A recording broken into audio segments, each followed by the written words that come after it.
প্রযুক্তির দুনিয়ায় যখন আমরা স্মার্টফোন ও ডিজিটালের উপর নির্ভরশীল, ঠিক তখনই ঐতিহ্যকে সামনে আনতে বৃহস্পতিবার মুর্শিদাবাদের রঘুনাথগঞ্জের হাই স্কুল প্রাঙ্গণে অনুষ্ঠিত হলো দুদিন ব্যাপী ব্যতিক্রমী এক প্রাচীন দুষ্প্রাপ্য সামগ্রীর দুর্দান্ত প্রদর্শনী। জঙ্গিপুর কালেক্টর্স ফোরামের উদ্যোগে উদ্যোক্তা হিসাবে বিশেষ ভূমিকা নিয়েছেন সংগ্রাহক মোহাম্মদ পাপ্পান। ওপেনটি বায়োস্কোপ, কাঠের গ্রামোফোন, লণ্ঠন, টেপ রেকর্ডারের মতো হারিয়ে যাওয়া দুর্লভ সামগ্রী নিয়ে তৈরি হয়েছে এক খণ্ড জাদুঘর। মানসিক স্বাস্থ্যের জন্য সবার আগে যে নামটি মনে ভেসে ওঠে, সুস্থ মনের ঠিকানা মনোবীক্ষণ। যোগাযোগ নাম্বার 7477799516। সময় এগালেও অতীত তার ঐতিহ্য নিয়ে আজও মানুষের মনে জায়গা করে নেয়। তারই প্রমাণ মিলল বৃহস্পতিবার মুর্শিদাবাদের রঘুনাথগঞ্জের হাই স্কুল প্রাঙ্গণে জঙ্গিপুর কালেক্টর্স ফোরামের উদ্যোগে আয়োজিত দুদিনব্যাপী ব্যতিক্রমী প্রাচীন দুষ্প্রাপ্য সামগ্রীর দুর্দান্ত প্রদর্শনীতে, যার উদ্যোক্তা হিসেবে বিশেষ ভূমিকা নিয়েছেন সংগ্রাহক মোহাম্মদ পাপ্পান। ওপেনটি বায়োস্কোপ, কাঠের গ্রামোফোন, লণ্ঠন, টেপ রেকর্ডারের মতো হারিয়ে যাওয়া দুর্লভ সামগ্রী নিয়ে তৈরি হয়েছে এক খণ্ড জাদুঘর। শহরে তো বটেই, আমার মনে হয় সম্ভবত মুর্শিদাবাদ জেলায় এই ধরনের উদ্যোগ আগে নেওয়া হয়েছে কিনা সন্দেহ। প্রথম যখন আমার কাছে রক্তিমবাবু আসেন এই প্রদর্শনী করার প্রস্তাব নিয়ে, আমি সাগ্রহে সম্মতি জানাই, কারণ আমার এই বিষয়ে যথেষ্ট ইচ্ছা উদ্দীপনা আছে। কিন্তু আমার ধারণা ছিল না আমাদের এই ছোট্ট শহরে এই ধরনের কালেকশান আছে, বিশেষ করে রক্তিমবাবু এবং মোহাম্মদ পাপ্পান সাহেবের। এর আগে ফেসবুক থেকে আমি জানতাম যে তার কাছে কিছু জিনিস আছে, কিন্তু এ একদম মিউজিয়াম। শব্দ, আলো, ক্যামেরা, ঘড়ি বা বিভিন্ন পুরনো জিনিসপত্রের এক অমূল্য সংগ্রহ। তিনি সযত্নে সেগুলোকে লালন করছেন, পালন করছেন এবং আমাদের এই এলাকার লোকেদের দেখার জন্য সুযোগ করে দিয়েছেন। তার জন্য আমি তাকে অনেক অনেক ধন্যবাদ জানাচ্ছি যে এই ধরনের অনুষ্ঠানটা করছেন। আমি আশা করব যে এই শহরবাসী বা তার বাইরেরও লোক সেই প্রদর্শনী দেখুন এবং পুরোনো দিনে কী ছিল আর আজকে বর্তমানে কী হয়েছে, এই দুয়ের পার্থক্য ইতিহাসকে না জানলে বর্তমানকে ঠিকভাবে জানা যায় না। ঐতিহাসিকভাবে কীভাবে যন্ত্রের বিবর্তন ঘটেছে সেটা জানতে গেলে এই প্রদর্শনীতে আসতে হবে।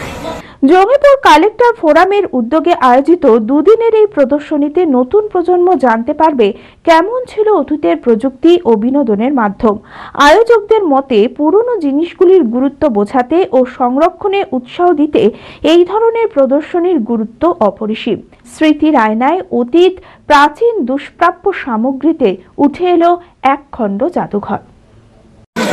ছোটবেলা বড় তখন আমার বাড়িতে এই একটা লিপো রেডিও ছিল আর গ্রামোফোন ছিল। তখন দাদারা গ্রামোফোন বাজাতো আর আমি কিন্তু শুনতাম। তারপরে আস্তে আস্তে আস্তে আমি কিন্তু ওটাকে মানে নেশায় পরিণত হয়ে গেল, আমিও সেই বাজাতে শুরু করলাম।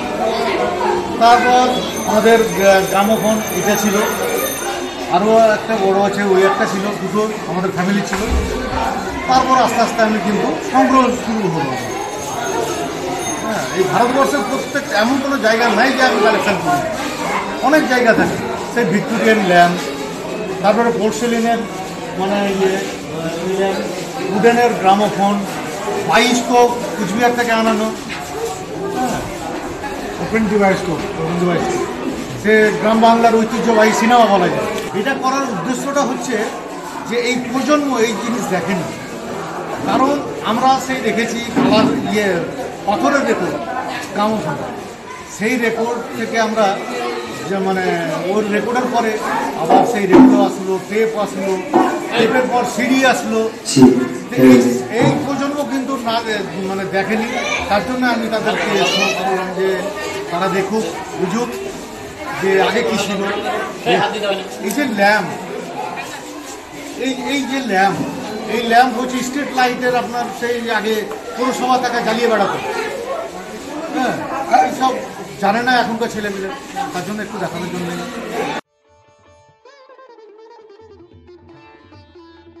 নমস্কার, একটি অত্যন্ত আনন্দের খবর।